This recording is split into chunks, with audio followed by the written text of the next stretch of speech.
I don't think focus will be a problem. We needed a weekend to kind of get our, the emotional and physical expense of the Big Ten is pretty high. I think it's high for everybody that's involved in the conference. So we kind of welcome the opportunity to get ourselves back to normal. But as far as focus and readiness, I think we're on target.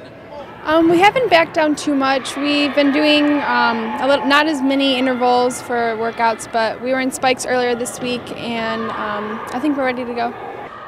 Doing the same things really, backing down just a little bit on the miles and the workouts, but overall still same things, keeping up with everything. Well, I mean, we really haven't changed much. We, probably. I think it's gone really well. Our first order of business is to get everybody well and recovered from the conference meet. We did that. We were pretty patient. We had good workouts last week. I thought we had a really good workout yesterday.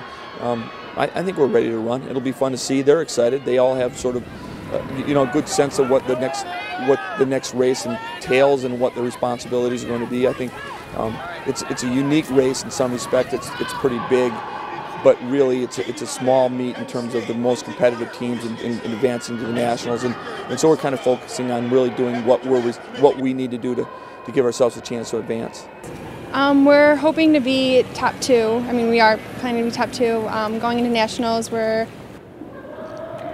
hoping to be top 10 in the nation, and we'll see. I mean, it all just depends on if all of us can put together what we've been training throughout the year on that day, and I think we're all ready and excited about it. We're looking to, we're going to try to put 5 guys in the top 30, qualify for nationals, and I mean it's going to be tough, but I think it's doable. I think the familiarity piece is pretty important. I don't think it's always important, but I think in this instance, we've had success on that cross-country course, both genders. I think they're excited to go back to it. It's a great cross-country course. It's fair. So I think that from that standpoint, I think that they're looking forward to going back to Madison. And again, they know the course pretty well. So I don't think that that's going to hurt our cause. I think it gives us we're more positive about the whole thing. We're really excited because we know what to expect, and the things that we weren't so happy about earlier in the year. I think we figured out what we need to do, and we're ready to compete. Already knowing what the course will be like is going to be a huge advantage. Like, we don't have to go in and relearn the whole thing. There's just an extra loop that we have to add on. It just lets you know the terrain and understand everything that you're going through, and gives you a little bit better of an understanding going in. Yeah, the recognition for Caleb and Rachel, the sportsmanship awards.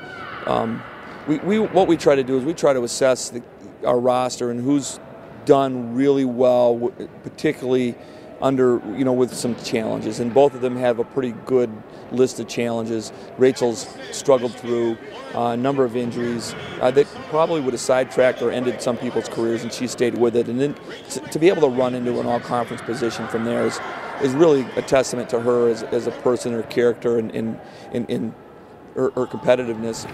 Caleb, kind of on the same token, he hurt his hip a little bit in the late spring, actually it was early summer, and spent the entire summer driving down here on his motorcycle to run on a treadmill. We have an Alter G, and that treadmill sort of allowed him to take a little bit of pressure off of his body and train. And frankly, 100 degrees in Jenison Fieldhouse on a treadmill is quite something. And then to run as our top guy and one of the top freshmen in the country, or in the conference, he's just a remarkable job. And he's turning into a leader as a young athlete. That's also a tribute to him and his character. As far as Sarah's concerned, being the athlete of the year, it's well deserved, and typically goes to the person who wins the championship. She's every week she's kind of climbed the ladder a little more and a little more. Her expectations were to give herself a shot to win, understanding how important it was for our team, and that she was ready for that challenge. So I think it's really well deserved, and frankly, it's such a good conference in terms of distance runners that it's quite an honor.